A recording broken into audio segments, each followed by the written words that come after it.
After countless setbacks in the process to choose the new departmental controller that has been presented since 2021, today the Assembly reported that the new call to elect the public official was open. After the Assembly declared the election process for the comptroller void due to the resignation of one of the candidates for the position on June 30, today the president of that body announced the opening of the new call for the election of the departmental comptroller. Mediante la resolución número 043. By means of resolution 043 of July 18th is given the opening by which the public call is made prior to the election of the departmental comptroller of San Andres, Providence, and Santa Catalina. Through the card 004 of 2022, this July 18 was given start to this process again, where any citizen of San Andres, Providence, and Santa Catalina can apply. This resolution is posted on the page of the Departmental Assembly, and there are all the requirements to be met by any citizen who has a ocre on the island. They are eligible to apply for the position. We are currently contemplating, if everything goes according to law and there is no inconvenience, the election of the departmental comptroller of San Andres, Providence, and Santa Catalina will be scheduled for October 18th and 26th. The process to choose the departmental comptroller began in 2021, but due to the disclosure of irregularities, it was postponed countless times. The process seemed to come to an end when the three candidates were chosen from the list of three candidates vying for the position until last June 30, when William Austin Archibald, one of the nominees, resigned his candidacy, which caused the fall of the process and started again with another call for candidates.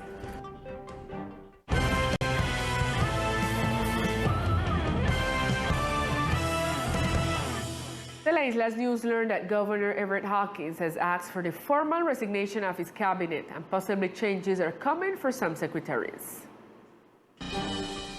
The changes in some of Governor Everett Hawkins' cabinet secretaries, who apparently requested the formal resignation of the heads of portfolio, are gaining momentum. The changes will presumably take place in the Secretariats of Government, Mobility, Tourism, Culture, Social Development, and the Office of Legal Counsel and Press and Communications. The governor's decision is expected to be announced in the next few days as part of important changes aimed at continuing to comply with his development plan.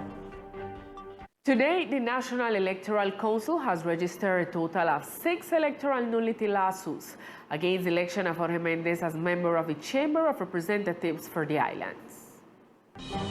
The Council of State, through the 5th Section of the Contentions Administrative Chamber of the 5th Section, delivered the file to the office of Magistrate Carlos Enrique Moreno Rubio on July 18, announcing which are the electoral nullity lawsuits against the current representative to the Chamber, Jorge Mendez, after being re-elected as parliamentarian for the islands.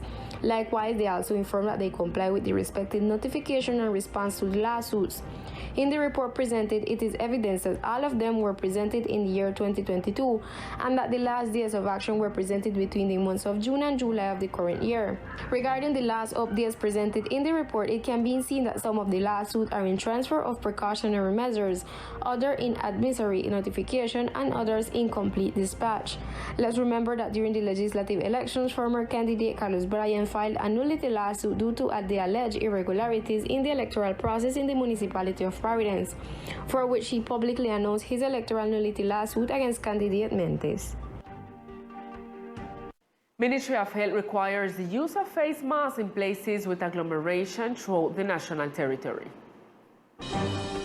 In the wake of the 5th peak of the pandemic in the country, the Ministry of Health took the decision to require again the use of face masks in places with agglomerations such as public transportation, health services, and nursing homes and public areas.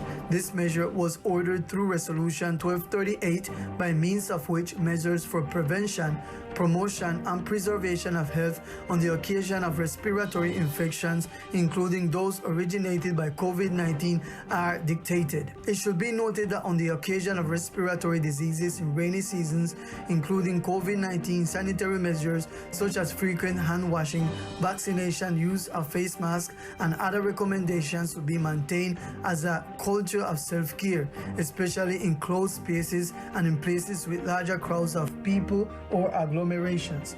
Within the guidelines established by the Ministry of Health and Social Protection in Resolution 1238, it is mandatory the use of surgical masks for people over 2 years old in health institutions, nursing homes, public transportation, mass transportations, air, land, sea, and river transportation terminals.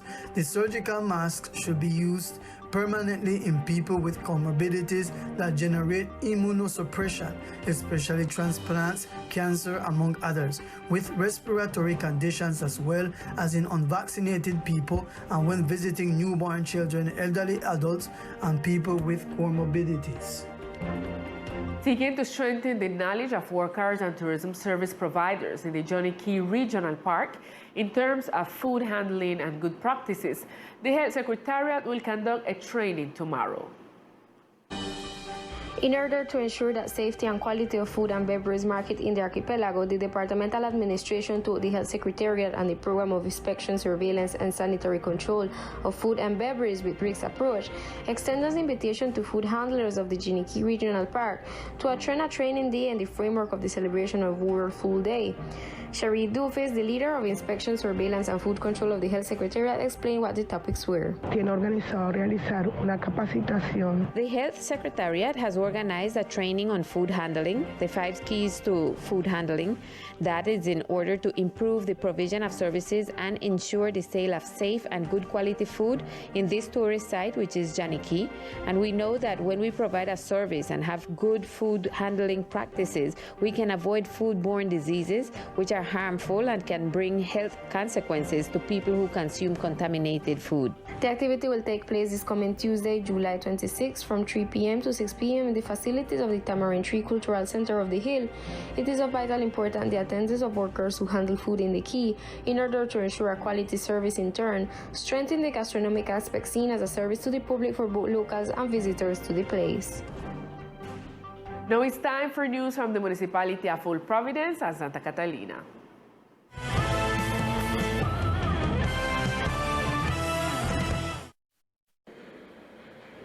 Good evening to all our viewers. This is the most relevant information from Old Providence and Catalina. Community members expressed their concern and sadness about the demolition of one of the oldest buildings in the municipality, the Auri Hotel. The community is surprised and saddened by the demolition of the emblematic Auri Hotel, the first in Old Providence that hosted foreigners who came to the island.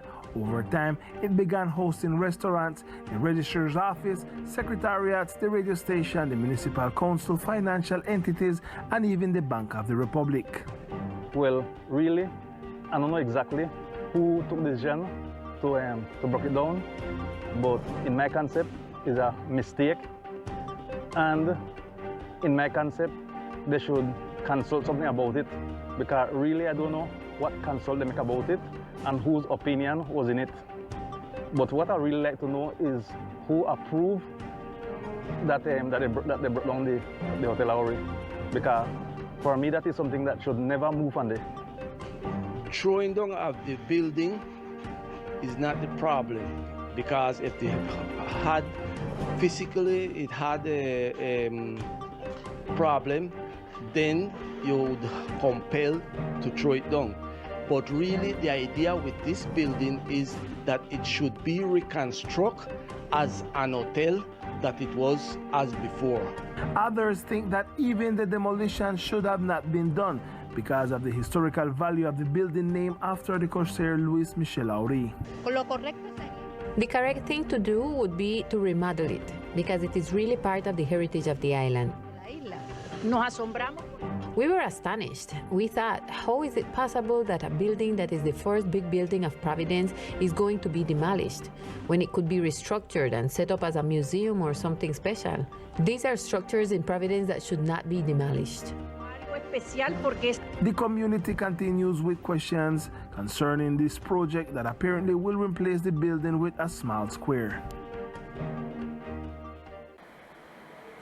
And a warning from an islander about a possible attempt to steal a cannon alerted the authorities to the vulnerability of some archaeological artifacts in the island.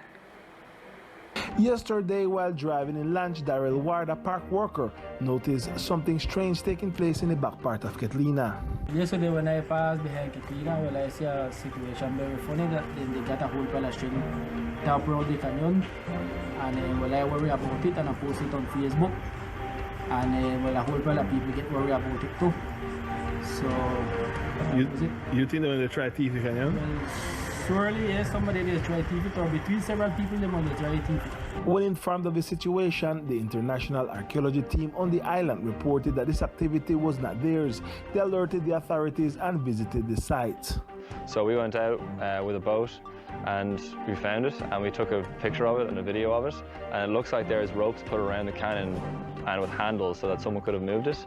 The ropes it's a new rope, but they've been a little rusted, so it's been there for, I'd say, a couple of weeks, but it definitely shows that the cannon is at risk of being taken. By an audio, the Secretary of Culture also pronounced that under no circumstances the theft of this archaeological artifact will be allowed. We are already articulating between the Secretary of Agriculture and Fishing and the Municipal Secretary of Culture how to rescue the element and bring it to the island to be exhibited in the museum once the museum is handed over and it becomes part of the pieces that will be inside the museum.